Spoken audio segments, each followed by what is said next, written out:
They are the first generation to come of age on the internet. You need to have the internet on to talk to your friends because everybody uses it. It's just addicting. I can go on for hours. They've created their own virtual society. When I'm online posting things, I'm completely 100% me. I had a whole different persona online. I was only 14. I looked like I was 18. It's a world largely hidden from parents and teachers. You can be more crazy online because there's no one watching to see what you're actually doing. In general, it's pretty bad. Like if I were a parent and I saw half the things, I would cry, I think. My son had these online relationships that were completely invisible to me. Is a predator looking for your child? But while we struggle to keep up, have we allowed our fears for their safety to run wild? They don't realize that when they're sharing on that keyboard, it's like, let them on in, baby. It's not going to go away. It's not a passing fad. And nobody's really in charge. Tonight, Frontline takes a peek inside the very public, private lives of kids growing up online.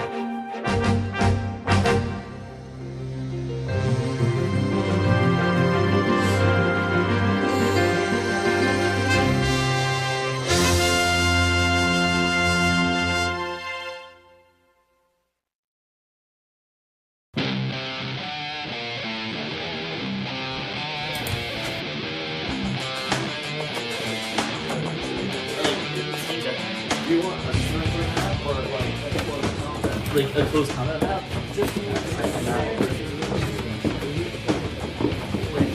Who's mouse?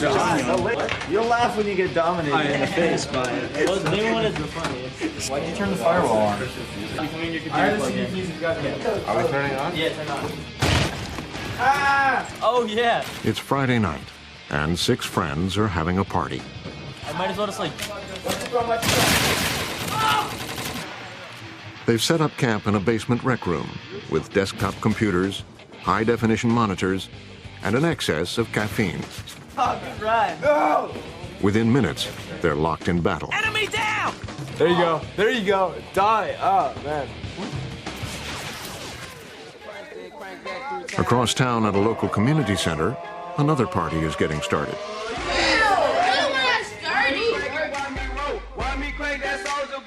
On one screen, the latest top-rated YouTube video. Dang, you all in our business, move! On another, a new heartthrob. Who looks better than Nearby, in his bedroom, a 13-year-old boy is updating his profile on MySpace. My name is Clay Calamity, so I just picked Calamity because I thought it sounded cool. These are links to comment me, message me, or add me as a friend. Downstairs, his 7-year-old brother is getting a primer in socializing on the web on Club Penguin. He invited me. He said, if you want to be our friends. I'm his friend now.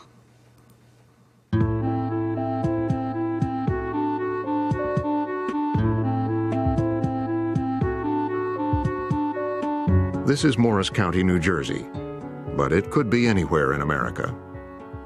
Here, like in the rest of the country, some 90% of teenagers are online, a number that's still growing. My mom is not home. It's 3 in the morning and I can be as loud as I want, so that's what we're gonna do. For teenagers, the internet is an outlet for self-expression. Hey guys, what's up? It's me, Josh. A place to complain about adults. My parents, aka the parental unit. Yeah. And a means to connect with each other. My name's Lorenzo, and I want to be your friend. This is the first generation to come of age immersed in a virtual world, outside the reach of their parents. It's really hard to control what our kids are doing online. What we have here is kind of the new Wild West. Nobody's really in charge. Keep it bored. It's just this huge shift in which the internet and the digital world was something that belonged to adults, and now it's something that really is the province of teenagers. So there's a proliferation of pictures and videos and them living their lives, in essence, online. This is a generation that sees online not as a separate place you go, but as just a sort of continuation of their existence. It's socialization, it's learning about life. If I were to disconnect now, I'd probably sit in this chair for the rest of the night. I wouldn't know what to do with myself. You need to have the internet on to talk to your friends because everybody uses it. It's like a currency. If you don't use it, you're going to be at the loss. I know, but It's the pain. It's a pain. Greg lives with his parents in Chatham, New Jersey. He relies on it so heavily. I mean, I don't even think he knows that he relies on it. It's just part of his persona. I can be in the same house. I'm at my desk downstairs, and Greg is doing homework upstairs. And I have a better chance of getting his attention by emailing him because at least I know he'll see it. You go upstairs, and they're in tune to their machine, or they're talking to 25 people at once. So it's an intrusion if I go in there. You know, you go away on a vacation, and they're texting all their friends. There's like no break. Mm-hmm. They're unwilling to be out of the loop for more than, an hour. Okay, Mom. When I send you a text, go to messages, inbox, okay. Which thing do I press to get the message? That's Mom. See if you can figure it out. You went to college. My parents, seems like they don't know how to work a printer. They don't know how to work the internet. They'll come up to me, they'll be like, I don't know how to get to my email. I'm like, well, Mom, that's not the email. That's Microsoft Word. Greg's father tried using AOL parental controls to monitor Greg's internet use. I could see when he was trying to track me, so I would just bring up, like, Britannica.com, something he would want me to be watching, I don't know. And I would just slide it into the little viewer that he would be seeing, and I would go on my way, do whatever I want. He'd think I'm researching monkeys or something. Greg's high school, too, is struggling to keep up with a student body more at home with technology than most of its faculty. American debt versus... We have to be interactive because they're accustomed to sitting in front of a screen and they've got 5 windows up and they're talking to 3 people at the same time. We've got almost every instructional space in our building now with an LCD projector. We've got smart boards in the classrooms. They're all going to be on one side. We've got podcasting. Teachers are broadcasting sections of their classes so that kids can revisit those at a later time. Plot those residuals. We can't possibly expect the learner of today to be engrossed by someone who speaks in a monotone voice with a piece of chalk in their hand, and our teachers are not doing that. We almost have to be entertainers. If you look at the advertising world and the media world that they live in, they consume so much media. We have to cut through that cloud of information around them, cut through that media, and capture their attention. Is this an easy one? Where are we? There we are. 19 responses. The answer is Middle Ages. Why? Just having a data projector in the ceiling means that you can show them almost anything that you want. Look at all these images. See, these take place at different times. To walk into a classroom that doesn't have any of that media must be like walking into a desert. One more. I want to take you one step further. Technology on the whole has made me feel like a bit of a dinosaur. My colleagues tease me. What is there? There are times when my students know how to do things that I can't do technologically in the classroom, and I just let them take over, and they're naturals. James? Rose Porpora has been teaching English at Chatham for 3 decades. There are more students who struggle with the ability to focus than there were 30 years ago. On page 498. They are so overexposed to the quickness of things and the immediate responses. It's just all at their fingertips. So when you have to reverse that and have them be quiet and give answers and carve out meaning, I think it's difficult for a lot of students. I never read books, I'll be honest. I can't remember the last time I read a book. Nowadays, people are so busy that they need to get summaries of it, like SparkNotes. You can go on, it's a legitimate source. It pays enough attention to detail that you can get the assignment right. And you can read the whole book in a matter of pages. So I read all online. I've actually never read, like, Romeo and Juliet, so I read it yesterday in 5 minutes. I feel like I've kind of cheated it. I kind of feel like I owe it to myself to read some of these books, but I just know I don't have time. I mean, if there were 27 hours in a day, I'd read Hamlet. I really would, but it's only 24. There's a rule here at the high school that they're not supposed to use SparkNotes or any other kind of study guide for an assigned reading. I guarantee if you ask 10 kids if they read books, 8 of them will say they spark noted. And the other 2 probably don't even read. I don't even know. Everyone spark notes. Some of Chatham's teachers have tried to control cheating by having students complete their writing assignments in the classroom, where they can't go online and borrow from other sources. For certain assignments, students have to submit their papers to an online service called turnitin.com, which searches the web for familiar words and phrases, alerting teachers to any instances of plagiarism. But not all of Chatham's faculty think the old rules can apply anymore. The answer was Renaissance? Renaissance, yes. You take it as a given that they're going to take stuff from SparkNotes and from other sources like that. The question is how we react to that. And we can react and say, okay, this is something that we have to fight against. The other way to react to it is accept it as a reality and say that that's how the outside world works. Yeah.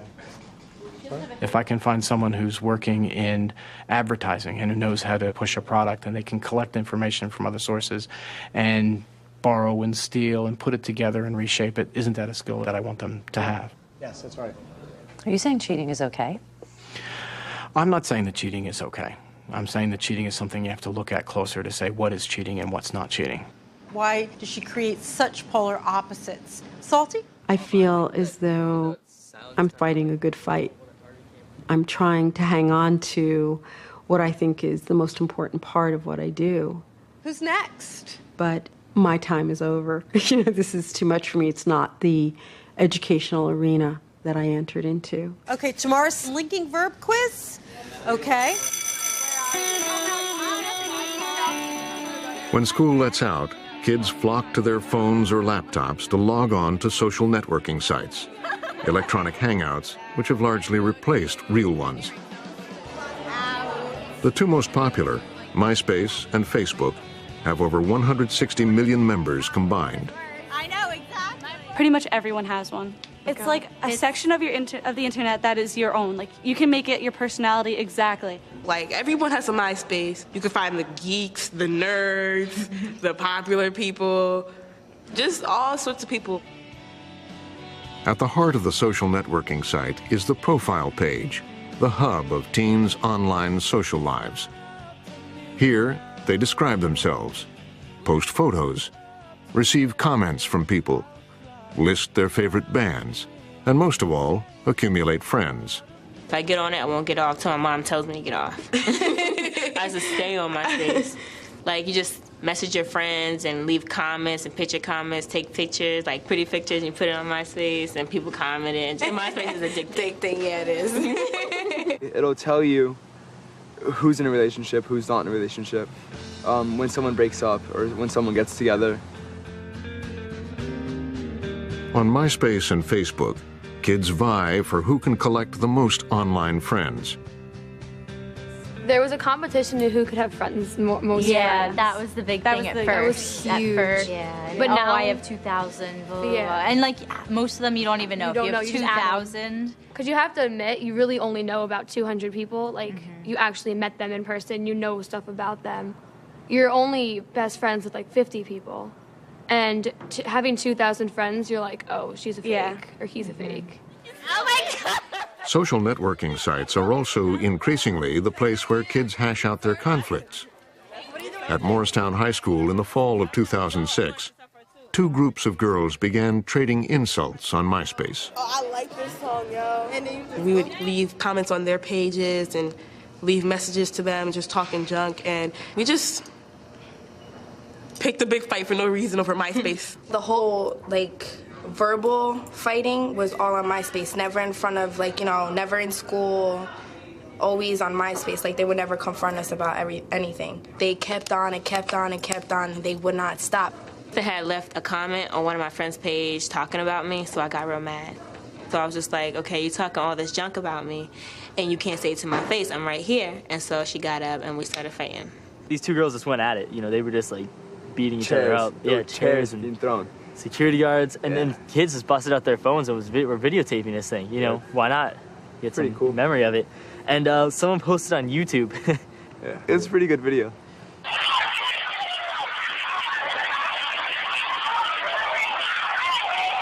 After the fight, 7 girls were suspended from school.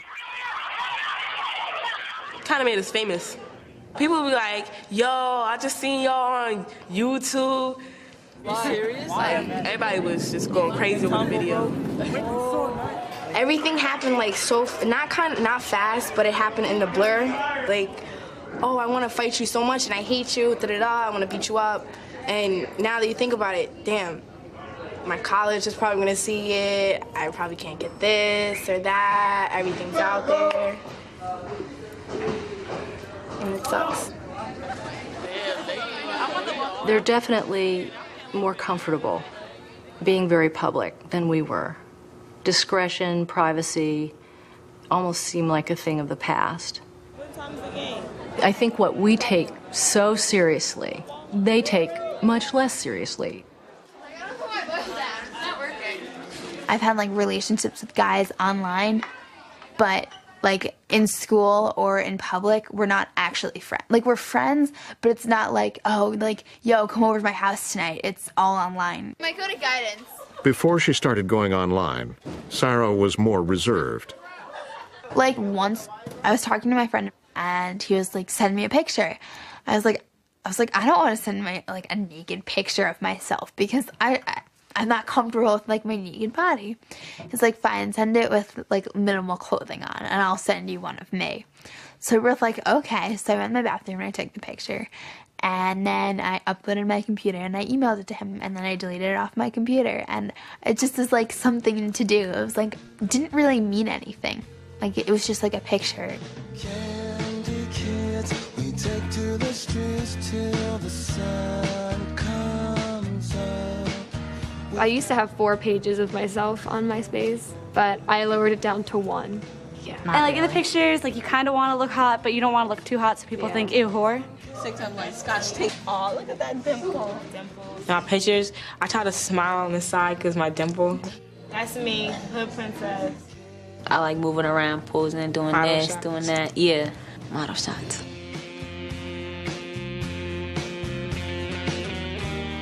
In a way, the social networking sites are this digital representation of what we think of as adolescence. So what teens are doing is going around and trying on these different identities. I'm a goth, or I'm a punk rocker, I'm a surfer, or I'm this or that. And the internet's allowed them to display that identity in a very dramatic and very succinct way.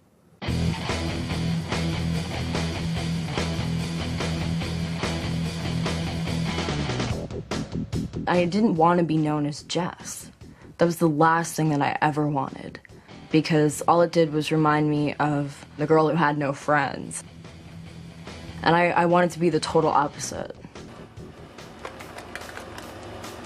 For Jessica Hunter, growing up in Madison, New Jersey was a series of daily humiliations. I never fit the mold. I would try and try and try, and it just wasn't me. I was constantly being made fun of. People would push me into my locker. They'd constantly be calling me a goth. I felt so insecure. I felt like an alien, you know, in this all-white bread town. But online, Jessica was reborn as the goth model and artist Autumn Eddowes. Email address, profiles, everything. Everything was Autumn Eddowes. Her parents didn't know. I knew that I could not tell them because they wouldn't understand. You know, like I would lie my ass off just to keep my identity sacred. She just withdrew. You never saw her. She wouldn't eat with us. She just disappeared into her room. I would open her door, you know, try to get in. What are you looking at? And, you know, the screen would change and, you know, I was concerned. What's going on? Is she talking to bad people? What's going on here? You know, I was only 14, but I looked like I was 18. You know, I'd be in like lingerie or something. And more people started noticing. Like, oh, you're so beautiful. Like, I love this picture of you. It like really got big. I was on the computer all day, replying. Like I would hit the refresh button and there would be like 10 more comments. It was crazy. It was so crazy, but I loved it. I've heard from actual friends of mine that live in, South Jersey. They were like, somebody came up to me today and was talking about you. And they were asking me, so, like, have you ever heard of this model, Autumn Eddowes? And they're like, yeah, you mean Jess, right? And the person would be like, no, her name's Autumn. I didn't feel like myself, but I liked the fact that I didn't feel like myself. I felt like someone completely different. I felt like I was famous.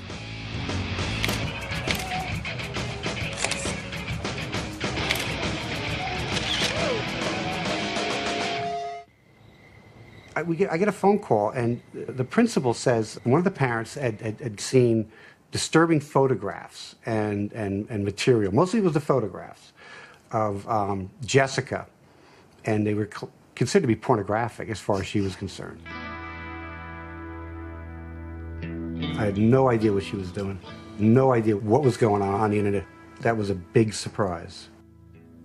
The principal ended up going to my website, deemed it completely and utterly provocative, inappropriate. It supposedly offended people. Everyone was calling me a whore.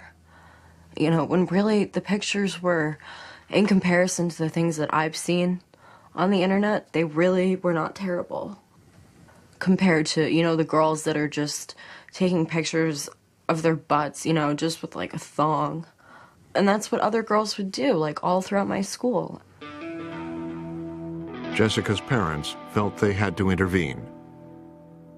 I remember my mother came up in my room, and my computer used to be right behind me. And she stood right behind me and watched me delete every single file. It was a lesson she had to learn. And the lesson being, you don't know who you can trust, and you got to be very careful about where this information goes and how people perceive these photos or this information, how they can take it and change it, the context of it, and get you in trouble. And it was a tough lesson for her. It was all gone as quickly as it had begun. The fame, the adulation, the hundreds of friends. I was just completely erased from that whole world, that whole realm of the internet. And it seems really stupid that, like, I'm getting upset over it, probably, to a lot of, people, but if you have something that's that meaningful to you, to have it taken away is like your worst nightmare. My fear isn't that I have bad kids. My fear is that my good kids will make a bad decision, one bad judgment, and pay for it permanently. If it's on the net, it's open to anyone. There are no safeguards. Someone can always find everything. I'm not wrong, exactly. Evan Skinner is the stay-at-home mother of 4 teenagers in Chatham, New Jersey, Welcome, and thank you so much for coming. and president of Chatham High School's parent-teacher organization. There is no lack of parent involvement in this community. It can't be done without parent support. We've had tremendous. It is what is socially expected here. There is a culture of involvement. There's a culture of participation. And so people do. But thank you so much for coming. Chatham, New Jersey is less than an hour from Manhattan by train, but has the look and feel of a small town. Parents here have worked hard to create a haven for their children. Good, how are you? Our kids are very much the children of a small town in a protected environment. Kids walk to school, there are crossing guards. It's incredibly friendly. It's safe. But the internet, and social networking in particular, has punctured that sense of safety. The scariest, worst part for me is stalkers. It is somebody becoming obsessed with one of my children. I thought it was asparagus. Tastes like ginger and soy. And garlic. I have 2 very attractive daughters. You know, some guy that all of a sudden decides that really my daughter was meant for him. That kind of stuff scares me. Calm down. Nice. Kids think I'm in my home. How could anything bad happen to me? They don't realize that when they're sharing on that keyboard, it's like, let them on in, baby, because they're right here. Parents need to understand there are predators on the internet who are more vicious than those who used to lurk in parks or playgrounds. Well, internet predators... Media coverage of online predators has been building in the last year. Enough being done to stop them before they strike. It's an all-new investigation. Oh, boy. Oh, boy. Tonight on To Catch a Predator. Congress has held hearings to address the question of predators' access to sites like MySpace and Facebook. The boogeyman is real, and he lives on the net. He lived in my computer, and he lives in yours. He's at home with your children. My mom calls it being an informed parent. She watches Dr. Phil. She reads about all of the crime that happens, like the date rape or anything, something like that occurs from the internet, like meeting people on the internet. So she's always been very cautious like that, but it's becoming sort of overbearing. She just has a really tough time getting past that. Did you find your class schedule, honey? No, I was going to check that. Is that what you're doing now? I'm talking to Jeff. Oh. As a way to keep tabs on her kids' internet activity, Evan has stationed the one family computer in the kitchen, where she can keep an eye on it. I don't know. But she says she still gets shut out. If the kids are on Facebook and I'm making dinner or something, they're edgy. I mean, there are times when I will close the refrigerator door and move in this direction, boom, screen goes black. Well, good evening, everyone. I'm Agent Bill Segaris, Computer Crime Unit. First of all, parents need to take control of that computer. You need to have passwords. Take control of it. Evan would like to get the passwords to her kids' Facebook accounts. I have an idea of how I can do that with my kids, where I will have them give me their passwords, but seal that envelope in some very safe way so that they know that I have not opened that password lightly, but that if they should get into any trouble, if they should disappear, if they should be abducted, that I would be able to break that seal and then get into that information. They asked me for the password, and I said, no, sorry, you're not getting it. It's my Facebook. It's my business. I'm ignoring them, okay? Don't worry. I believe that my mom feels so strongly about how we appear on the internet that she would somehow try to get the passwords, that she would try to open the envelope or anything, because she does feel so strongly. Cam's sister, Tori, is just as reluctant to share her online life with her parents. Ashley. I'd rather not use our computer and just use it when I'm at my friend's house than have my mom go into my, personal things in my private life and, take charge of it. It's my own stuff. Kai said to get out of the picture. My parents, they don't understand that I've spent since second grade online, and that I know what to avoid, and I know pretty much what can happen. And I think sometimes they forget that because they didn't have they didn't grow up online. Some of the random screen name I IMs you, it says hey, where do you live? I want to meet you. It's pretty obvious this person might be a predator. Hit that block button. If someone asks me where do you live, I'll delete them as a friend. Why do you want to know where I live at? I don't tell people where I live at.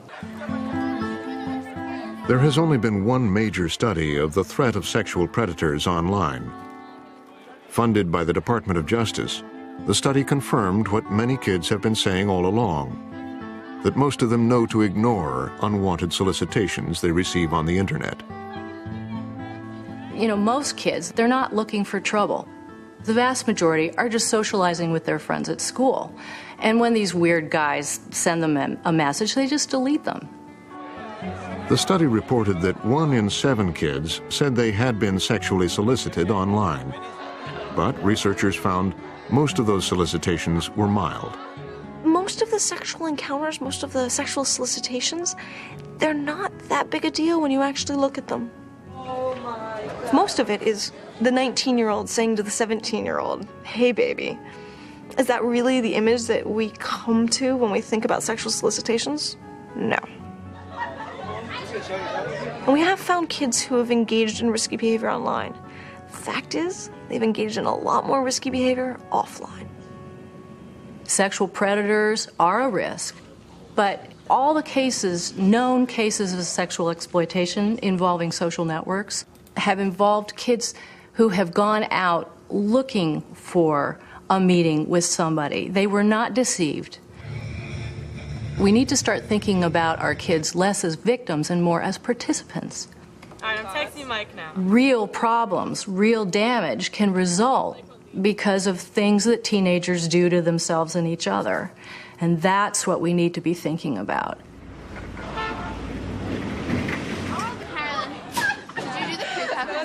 I'm 16, I just turned 16 yesterday.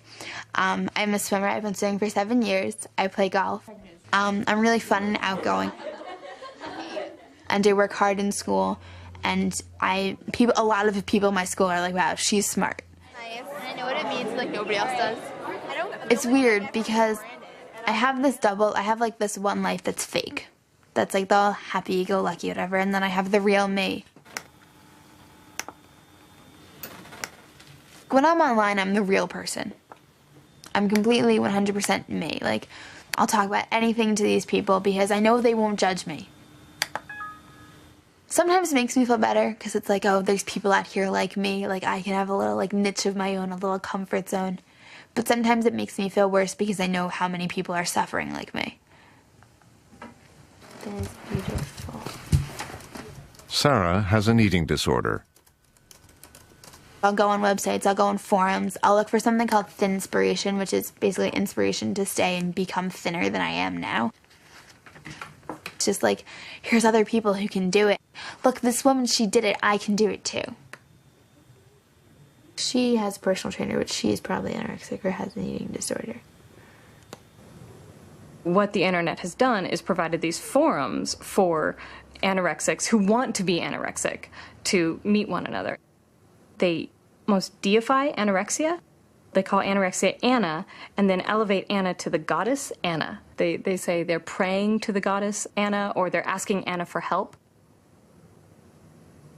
These are women who take pride in their ability to deny themselves food and to keep their weight at this sort of artificially low and dangerous level. I can find ways and tips and tricks to like binge or to purge or to starve, stuff like that. It just makes living with an eating disorder a little bit easier. Like what foods to binge on that are like healthy and things to do like after you purge so that your throat doesn't burn as much and things like that. I'll be talking online to these people and I'll be like the anorexic person that I am, and I'll just go on and I'll see like, oh, like, wow, like this person hardly ate today, like mad props to them, congratulations, I wish I was like that. But then sometimes certain days this like other side of me will kick in and be like, this is disgusting, these people shouldn't be living like this, what's wrong with them? It's like part of me is completely Anna and part of me is anti-Anna. So it's like a complete struggle every day. What do your parents know? Nothing. Nothing. Nothing. All they know is I like to eat healthy and I like to exercise. They know nothing.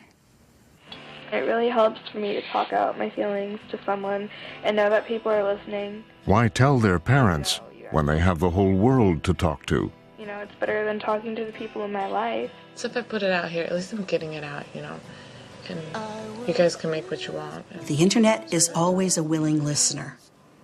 It's very seductive. And I thought I'd put my 2 cents in.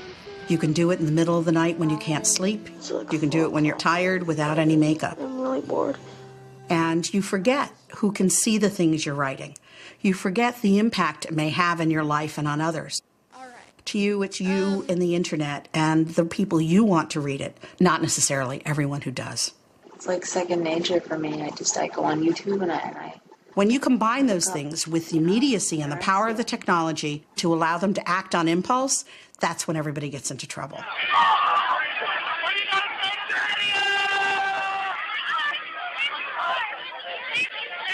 Last January, a group of friends from Chatham High School headed into Manhattan to attend a rock concert.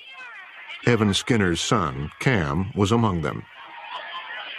however many can fit in Madison Square Garden, there was about that many underage high schoolers going into the city on trains. I was on the train. I was partaking in the fun on the train, as well as all my friends were. And there was a ton of pictures taken. The next day, the kids posted the pictures and videos online. It didn't take long for Evan to hear about it. It was horrifying.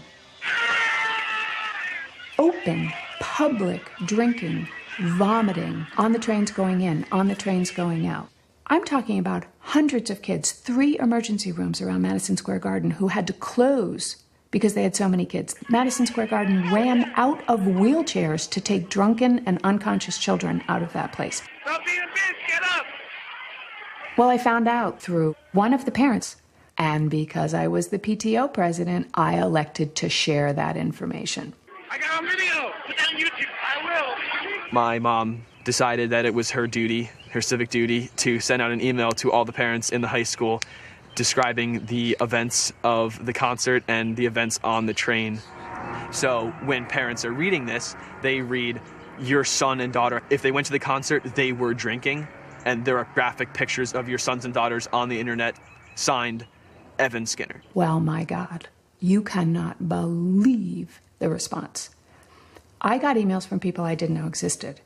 About half of them were like, thank you, thank you, thank you. As a result of that email, I sat down with my child. I had no idea. He took me on Facebook and showed me pictures from the concert. It was absolutely appalling, blah, blah, blah, blah, blah. And about half were the full gamut of, who the hell do you think you are? You stay out of our lives. Thank you so much. 2, are you naive? And the kids were furious. I flipped out when that happened. Personally, I felt I had a right to, just because it was, in my opinion, so out of line. No, that's what Aaron told me. Wait, you were there, right? Just because of this email, a couple of my friends got in trouble, a lot of people in my school got in trouble. It just really made me mad. I'm just sort of starting to realize how difficult it's been. And so my mom and I have had sort of a tough year as far as getting along. He has pretty much cut off his family being involved in his life other than we have dinner. And he doesn't share, he doesn't talk about what he does. All right, hold on, wait. I don't know why they're usually... He actually said that we had ruined his high school years. Oh, dude. Nice kill. I'm choking up just thinking about it. I have spent almost 2 decades raising children, saying to myself, don't take it personally, don't take it personally, don't take it personally. I remember being 11, I remember being 13, I remember being 16. And I remember having secrets. But it's really hard when it's the other side.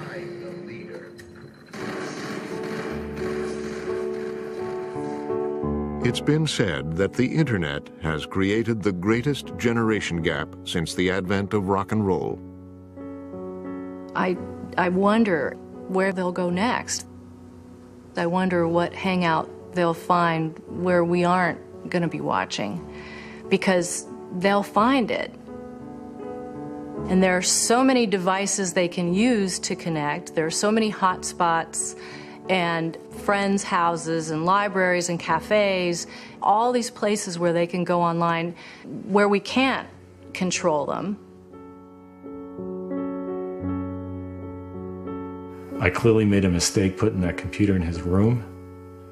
I allowed the computer to become too much of his life.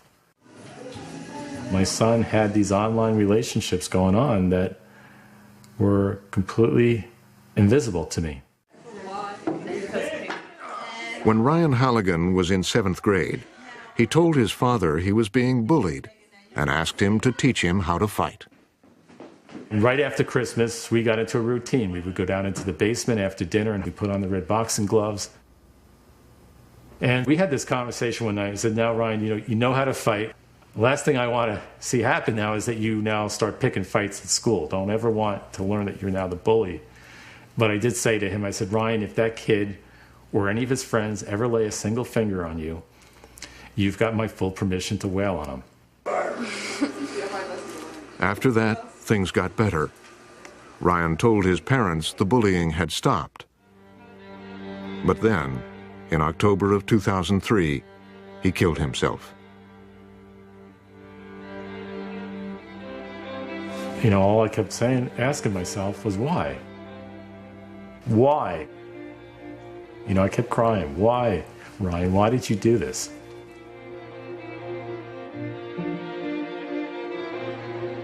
Anybody who would look at him as a child and then have a crystal ball and see into the future as to how he would die, you just wouldn't believe it.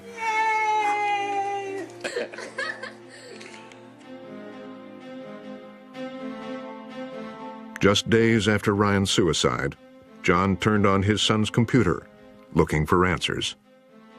I started to say, okay, there has to be something here.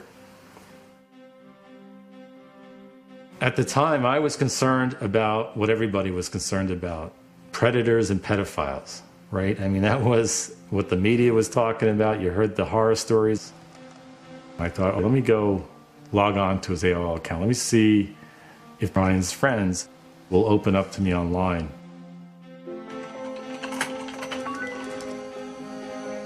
I saw Ryan's screen name pop up, and I was really angry, actually. I thought someone was just playing a big joke, and to me, that was not funny at all. All these instant messages started popping up. You know, who are you? What are you doing? This isn't funny. Get off of Ryan's account. And I was typing back as fast as I could. I'm Mr. Halligan. Is there anything anybody's willing to share with me that might explain why Ryan did what he did? We just started talking about what I knew. People would say things to Ryan over the internet and at school. Like, you were such a loser, and just really mean things. Over the summer, Ryan had become the victim of a vicious cyberbullying campaign. One boy had started a rumor that Ryan was gay. I didn't stick up for him at the time because I thought, you know, it was just that middle school bullying. It happens. But it was real, and it really hurt him. You know, back in my day, if you're getting bullied, it ends at the schoolyard. You come home, then you have your safe haven. But not for Ryan. He came home and did what every other kid did. He went online, and then now the taunts got to continue at home as well. According to Ryan's friends, the tipping point came when a popular girl at school flirted with Ryan over instant messaging, only to humiliate him later by telling him it had all been a big joke. It was a game she often played with boys online. I guess the fun is like dropping the bomb, you know, oh, just kidding. And then that like crushed him. I mean, you wouldn't do that to someone's face, but online it's completely different. You can do whatever you want, and no one can do anything. You're at your house, they're at their house. It's different. There's something about reading words. You read it over and over again, and you start to believe it. The words make it real. One kid told me, you never know if it's your best friend or your worst enemy that's doing this, because so much of it comes to you anonymously, so you never know who to trust. As the days turned into weeks, John probed deeper into his son's online life. He discovered a folder on Ryan's computer containing a series of conversations between Ryan and a boy with a screen name he didn't recognize. The two of them were spending a lot of time exchanging information that they were finding online that had to do with suicide and death. They found one website that taught you how to hang yourself. So it gave you how to tie the noose. There was a website that Ryan and this boy visited, and they commiserated on, that you plug in your personality traits and what you like and dislike, and then they spit out the best way you can commit suicide. The most chilling conversation was actually a very short one. Ryan started off saying, "Tonight's the night I think I'm going to do it." And the kid fired back, "It's about blank in time."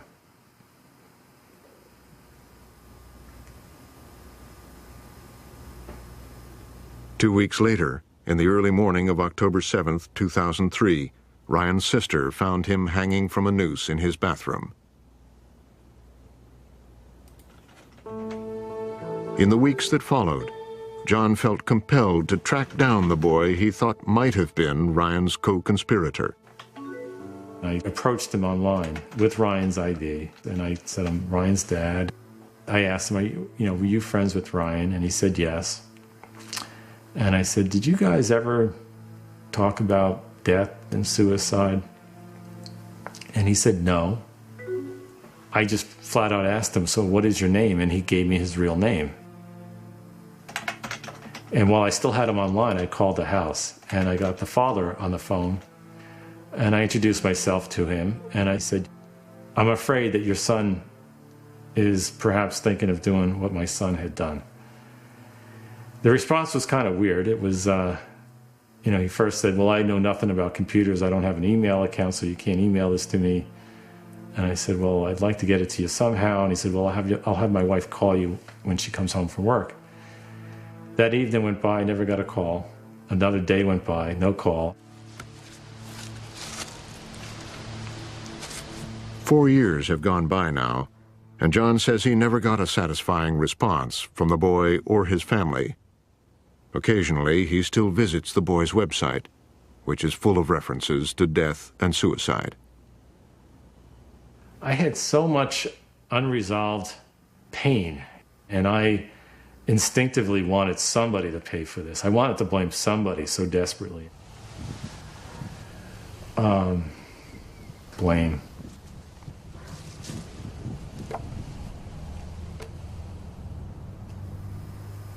I feel the computer, I can't blame the computer. The computer and the internet were not the cause of my son's suicide, but they helped, I believe they helped amplify and accelerate the hurt and the pain that he was trying to deal with that started in person, in the real world.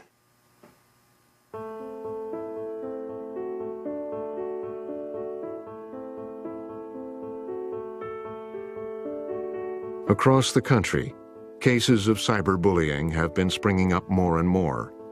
A few have ended in suicide, most haven't. But it's clear that the internet has become a new weapon in the arsenal of adolescents, one that's not going away. Let's get going. If somebody's been cyberbullied, what advice do we give them? We teach our kids to be kind to other people. Please, thank you, opening doors, giving up their seat for somebody who's older. So in the same way, we need to teach them good cyber citizenship. You stop what you're doing, do not answer back, block the person, and tell an adult. We need to teach them good manners online. Stop, block, and tell. We need to teach them how to use the technology responsibly. Okay, and what should we tell them? And if we can do that, we can keep the kids safe. Receiving some mean messages, and you want them to stop.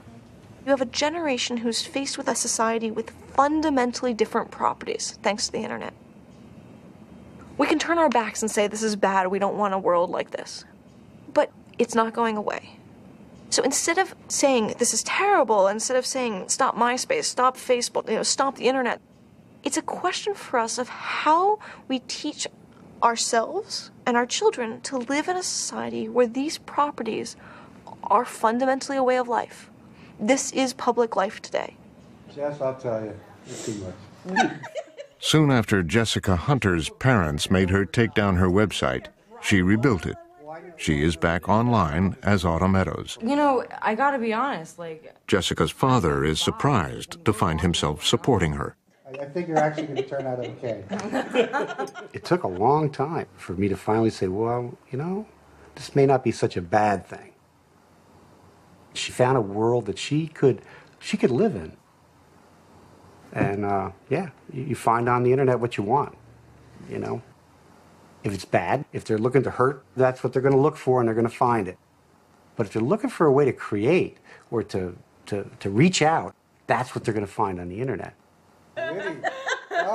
You know, maybe they don't always agree with it, but they do support me, most definitely. And I think that, to a degree, they're proud of me. You know I love you. You know, people say things about the internet and they talk about the danger. From where I stand, I'm glad it's there.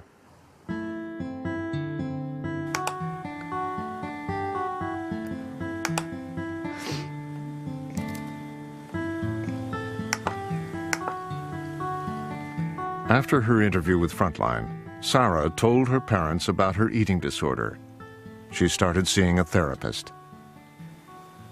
I want to get better, but you can't just go cold turkey on it. So I hope that it's not my life for the rest of my life, because I know I should not be living like this and I can't live like this. But like, I always look to the next day, but the next day is always as good as I hoped.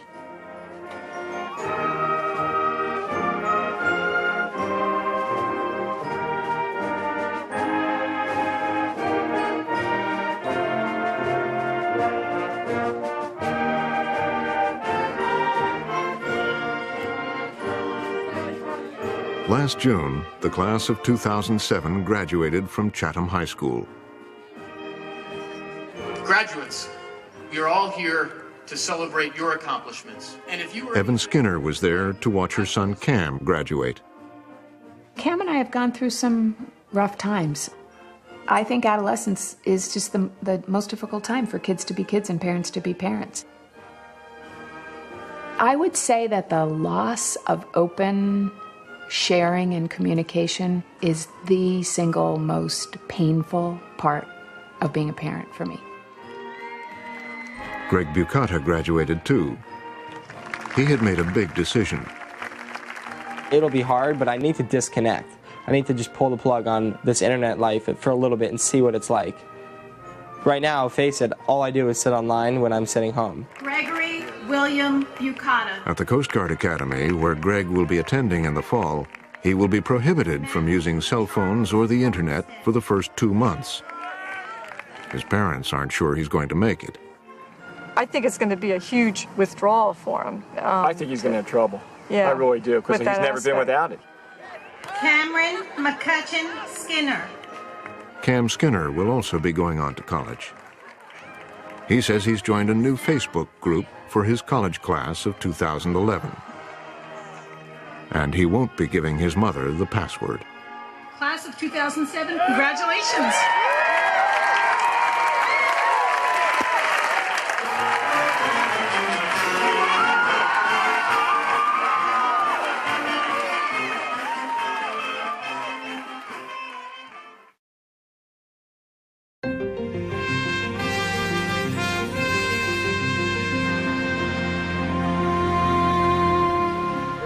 This report continues on our website, where you can watch the full program again online. Read extended interviews with teachers, What is cheating and what's not cheating? parents, Boom! Screen goes black. I was concerned. What's going on? and a researcher who's studying teenagers and the internet. The internet's allowed them to display that identity. Get updates on the kids featured in the program. No, I should not be living like this and I can't live like this. I would try and try and try, and it just wasn't me. Some background from the producers on reporting this story, and then join the discussion at pbs.org.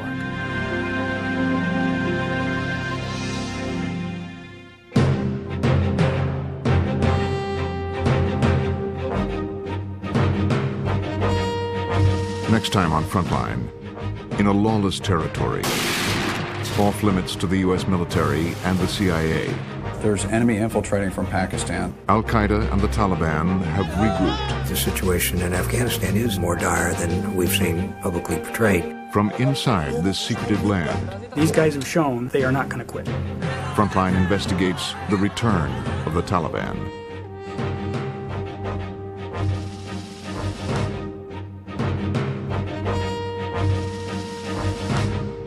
To order Frontline's Growing Up Online on DVD, call PBS Home Video at 1-800-PLAY-PBS.